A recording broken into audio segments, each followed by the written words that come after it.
खबर बीकानेर से है। भारत पाक तनाव का मामला, इंदिरा गांधी की नहर बंदी खत्म करने की तैयारी, शाम को जारी हो सकते हैं आदेश।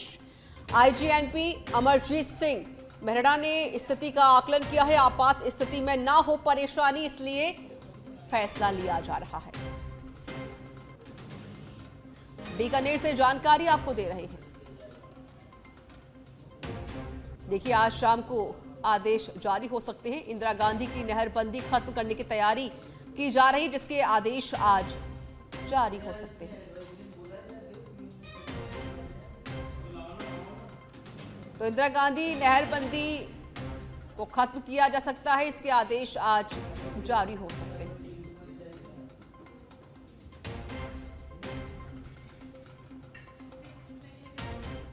प्रदेश भर में राष्ट्रीय विधिक सेवा प्राधिकरण के निर्देश पर अदालतों में वर्ष 2025 की दूसरी राष्ट्रीय लोक अदालत का आयोजन किया जा रहा है। राजस्थान हाईकोर्ट जयपुर में एक सादे समारोह का आयोजन हुआ, जिसमें जस्टिस इंद्रजीत सिंह ने दीप प्रज्वलित करके लोक अदालत का शुभारंभ किया। उद्घाटन समारोह में पूर्व justice S K. Garg, justice Banwari Lal Sharma, justice Deepak Maheshwari, justice Madan Gopal Vyas समेत कई लोग मौजूद रहे। समारोह को संबोधित करते हुए जस्टिस इंद्रजीत सिंह ने कहा कि राष्ट्रीय लोक अदालत का उद्देश्य लंबित मामलों का आपसी सुलह से तुरंत निपटारा करना है।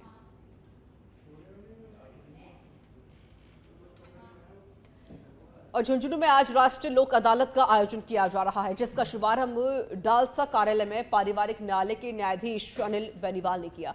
इस मौके पर डालसा सचिव डॉक्टर महेंद्र के.एस. सोलंकी समेत अन्य न्यायिक अधिकारी और कर्मचारी मौजूद रहे। पारिवारिक न्यायालय के न्यायाधीश अनिल बेनीवाल ने बताया कि जिला मुख्यालय की 4 समेत पूरे जिले में 11 बेंचों को स्थापित किया गया है। सेवा प्राधिकरण नई दिल्ली व माननीय राजस्थान राज्य विधिक सेवा प्राधिकरण के निर्देशानुसार व माननीय जिला विधिक सेवा प्राधिकरण के चेयरमैन विजय साहब के निर्देशानुसार आज इस वर्ष का दूसरा नेशनल लोक अदालत किया जा रहा है। इस मुख्यालय में हमारे 4 बेंच बनाई गई व तालुका स्तर पर 7 बेंचों का गठन किया गया, जिनमें लंबित प्रकरणों, जिनमें राजीनामा लायक प्रकरण एवं प्री लिटिगेशन के प्रकरणों को रखा गया। कुल करीब 9000 प्रकरणों का हमने आज चिन्हित करके रखा है। हमारा यही प्रयास है कि ज़्यादा से ज़्यादा प्रकरणों में पक्षकारों के मध्य सुलह कराई जाकर उनका जो विवाद है उनको अंतिम रूप से निपटाए। और श्रीगंगानगर के सूरतगढ़ शहर को मिसाइल से उड़ाने की झूठी खबर को लेकर सूरतगढ़ की जनता कैमरे पर बोली। सूरतगढ़ तक पहुंचना पाकिस्तान की बस में नहीं है। सूरत एयरबेस, सूरतगढ़ छावनी, सूरतगढ़ शहर और सिरसा एयरबेस सब सुरक्षित है। भारत की सेना के सामने पाकिस्तान की सेना 1 घंटा भी नहीं टिक सकती।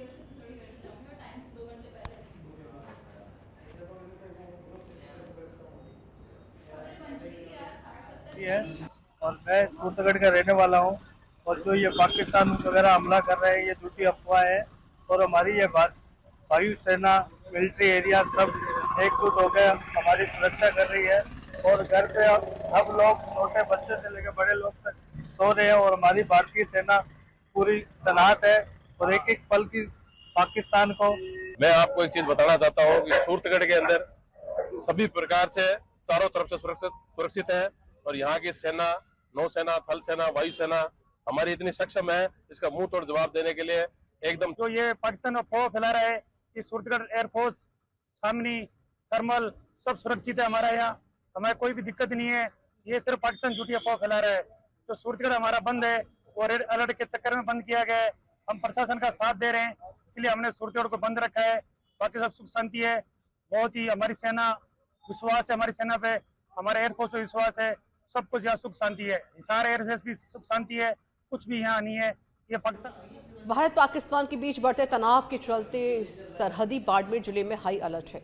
इस बीच राजस्थान सरकार के मंत्री के विश्नोई बाड़मेर जिला मुख्यालय पहुंचे, जहां उन्होंने जिला कलेक्टर सहित प्रशासनिक अधिकारियों के साथ बैठक लेकर आपदा प्रबंधन की तैयारी की समीक्षा की है। इस दौरान मंत्री के विश्नोई ने कहा कि प्रधानमंत्री मोदी के नेतृत्व में भारतीय सेनाओं ने पहलगाम आतंकी हमले के खिलाफ सख्त और प्रभावी कार्रवाई को अंजाम दिया है।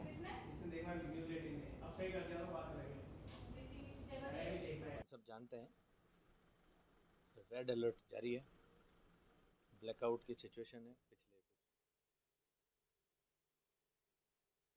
अभी अपन सब जानते हैं।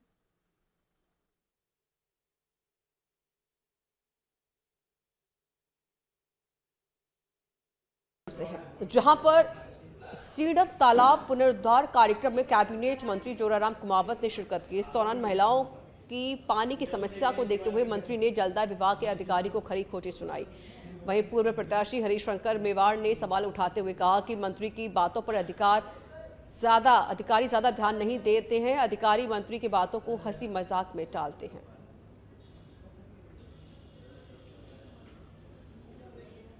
लापरवाह अधिकारियों को सीधा करना भी हमारा ही काम है।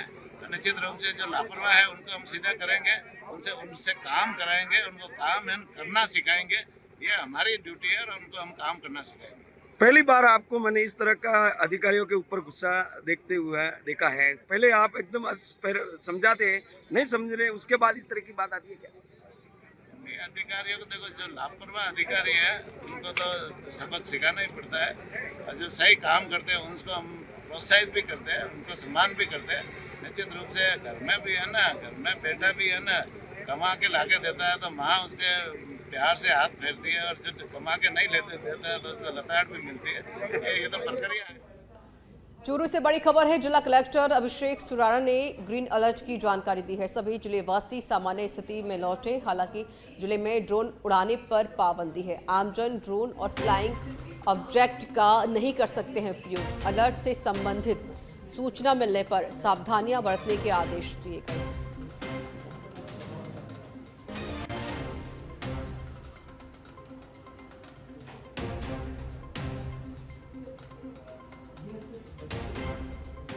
नमस्कार, सभी चुरू वासियों से मेरा निवेदन है कि आज दिनांक 10 मई 2025 को सुबह 11 बजे पुनः ग्रीन अलर्ट जारी कर दिया गया है। किसी तरह से घबराने की कोई ज़रूरत नहीं है। जैसी भी स्थिति बनेगी हम आपको अलग अलग संचार माध्यमों से सूचित करने का समय पे प्रयास करेंगे। अभी किसी प्रकार से बाज़ारों को बंद करने की या स्कूलों की छुट्टी की आवश्यकता नहीं है। जब भी ज़रूरत होगी उसके दिशा निर्देश हम अलग से जारी कर देंगे। वर्तमान में हमने ड्रोन पे पाबंदी लगाई है कि किसी भी तरह के ड्रोन या फ्लाइंग ऑब्जेक्ट को हम परमिशन नहीं दे रहे हैं। तो मेरा सभी लोगों से निवेदन रहेगा कि आने वाले समय में ड्रोन्स ना उड़ाएं, ड्रोन उड़ाने से बचें। और साथ ही जब भी आपको रेड अलर्ट की जानकारी मिले तो आप जहां हैं जैसे हैं कोई एक सेफ स्थान को चूज़ करें, वहां पे जाएं। साथ ही अगर आप सड़क पे चल रहे हैं तो एक बार गाड़ी को रोक लें, गाड़ी को रोक के कहीं साइड में खड़ी करें। और मेरा निवेदन रहेगा कि कोई भी पैनिक ना करें, कृपया करके। धन्यवाद। भारत पाकिस्तान के मध्य युद्ध की स्थिति बनने पर राज्य सरकार के सालासर कस्बे के थाना परिसर में आपदा प्रबंधन प्रशिक्षण आयोजित करने के निर्देश दिए गए हैं। थाना अधिकारी सत्यनारायण शर्मा ने बताया है कि पुलिस थाने में चिकित्सा अधिकारी ने टीम के साथ मिलकर सुरक्षा के उपाय किए हैं कि कैसे घायलों की मदद की जाए, कैसे अपने जान माल की रक्षा, प्रतिष्ठान और अन्य संस्थानों का बचाव किया जाए।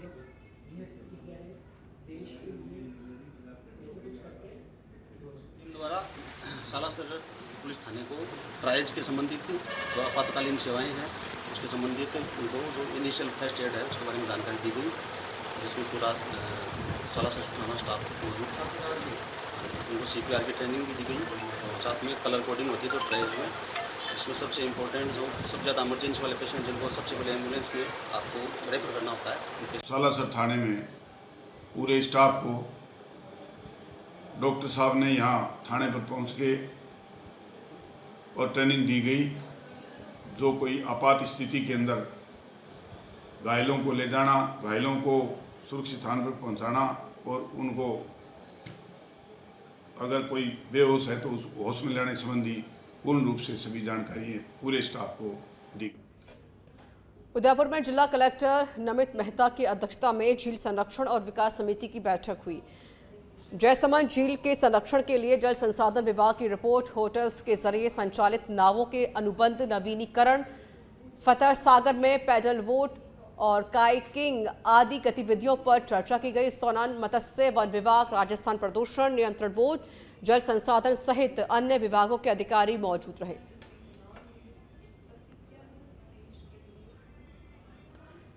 अलवर के कोतवाली थाना क्षेत्र के मालाखेड़ा बाजार में एक मकान पर कब्जे को लेकर खूनी संघर्ष हो गया। यह मकान रमाकांत सोनी का बताया जा रहा है। जानकारी के अनुसार मेवात नगर निवासी देवेंद्र राघव समेत 15-20 लोग लाठी डंडे और सरिया लेकर रमाकांत के मकान पर कब्जा करने पहुंचे। इस दौरान जब विरोध किया गया तो आरोपियों ने चारों पर हमला कर दिया। हमले में चारों गंभीर रूप से घायल हुए हैं, जिन्हें उपचार के लिए सामान्य चिकित्सालय भर्ती कराया गया, जहां उनका इलाज जारी है।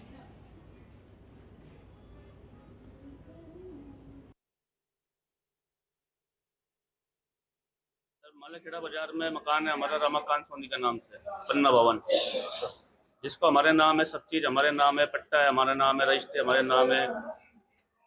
कुछ गुंडे देवेंद्र, जगदीश और राजपूत समाज के लोग बाग आए और जबरदस्ती मकान को तोड़ फोड़ करके घुसने लगे।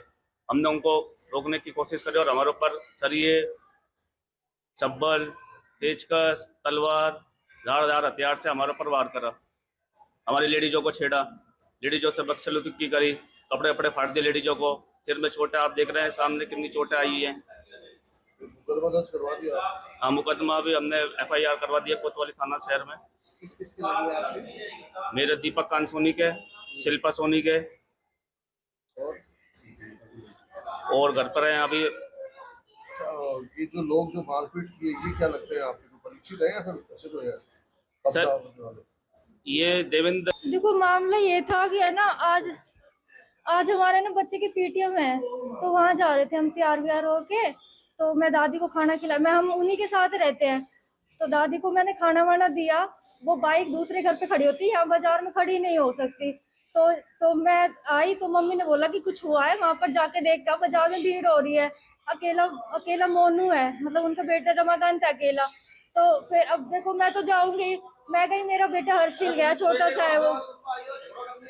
तो फिर क्या हुआ, मैं गई तो कई सारी औरतें, कई सारी आदमी, पूरा घर भरा हुआ था। अकेले मेरे पति थे और मोहल्ले वाले तो क्या बोलेंगे बीच में, वो सारे भाग दे, है ना। एक मेरा छोटा सवाई माधोपुर के बौली थाना पुलिस ने साइबर ठगी मामले में खिरनी रोड से 3 आरोपी गिरफ्तार किए हैं, जिनके पास से 5 आईफोन, एंड्रॉयड मोबाइल और एक लग्जरी कार जब्त की गई है। साथ ही उन्होंने अब तक करीब 50 लाख रुपए की ठगी करना भी कबूला है।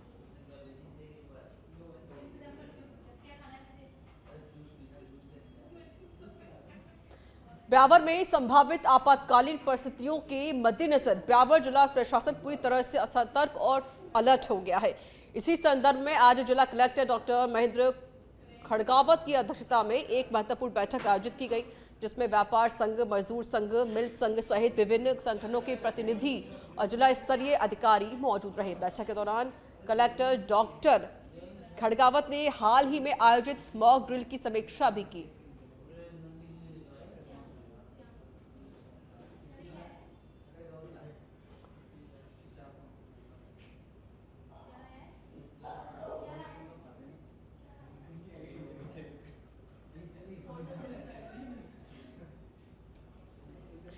अलवर न्यायालय परिसर में राष्ट्रीय लोक अदालत का आयोजन किया गया। इस अवसर पर बड़ी संख्या में ऐसे मामलों का निस्तारण किया गया जो लंबे समय से न्यायालय में लंबित थे और जिनमें पक्षकार बार बार अदालत के चक्कर काटने को मजबूर थे।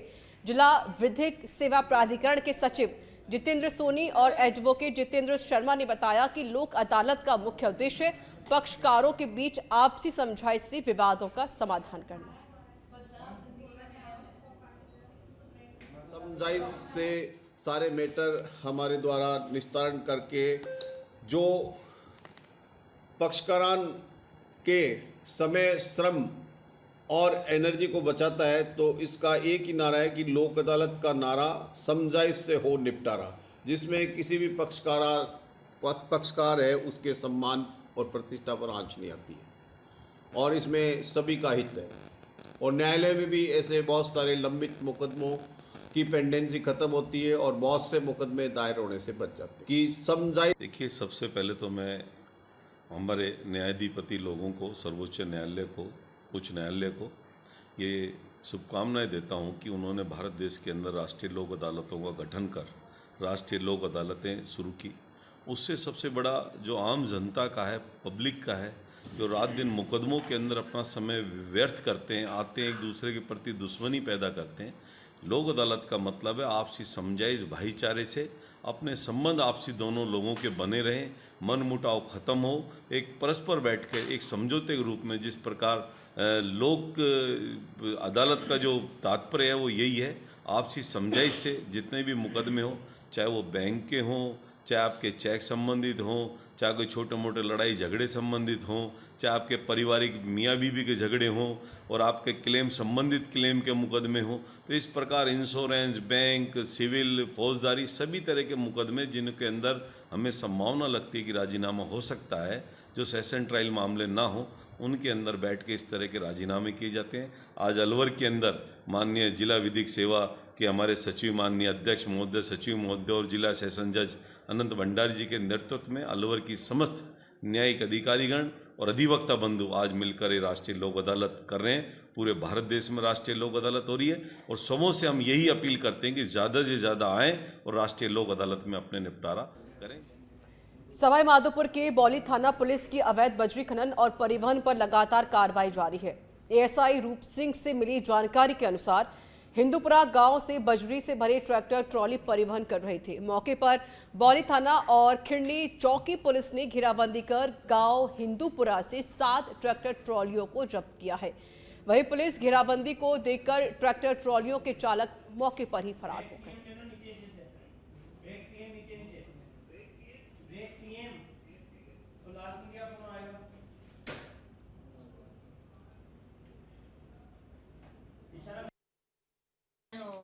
थाने से पुलिस जाब्ता गश्त में थे तो दौरान गश्त जरिए मुखबिर सूचना मिली थी कल सुबह कि अतरौली साइड से बजरी से भरे हुए कुछ ट्रैक्टर ट्रॉली आ रहे हैं।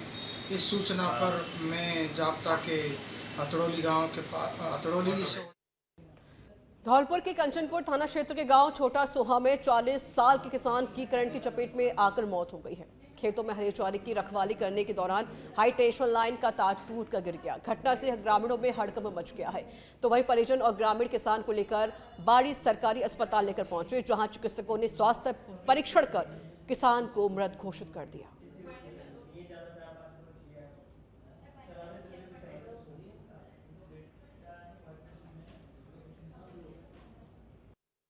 खेत की मेड़ पर बैठा था, चरी की रखवाली कर रहा था। मैं मौके पर खेत ऊपर से तार टूट के गिर पड़ा बिजली का, उससे उसकी मृत्यु हो गई। हम दोनों भाई चरी पे थे, मौके पर जाके लकड़ी के सहारे से तार हटा के उसकी लाश को उठाया। उसका नाम क्या है? भगवान दास। पिताजी का नाम? रघुवीर सिंह। जाति? गुर्जर। कहाँ के निवासी हो? छोटा सा। आप कौन लगते हो? भाई। खेत की मेड़ पर बैठा था, चरी की रखवाली कर रहा था। मैं मौके पर खबर खैरतल तिजारा की भिवाड़ी से है, जहां अलवर मेगा हाईवे पर मटिला में संचालित राठ इंटरनेशनल स्कूल की करीब 22 बसें बिना नंबर प्लेट के बच्चों को लेकर सड़कों पर दौड़ रही हैं। इस गंभीर लापरवाही से बच्चों की जान खतरे में है। इस मामले में आरटीओ, पुलिस और स्कूल प्रबंधन कोई भी ध्यान नहीं दे रहा है।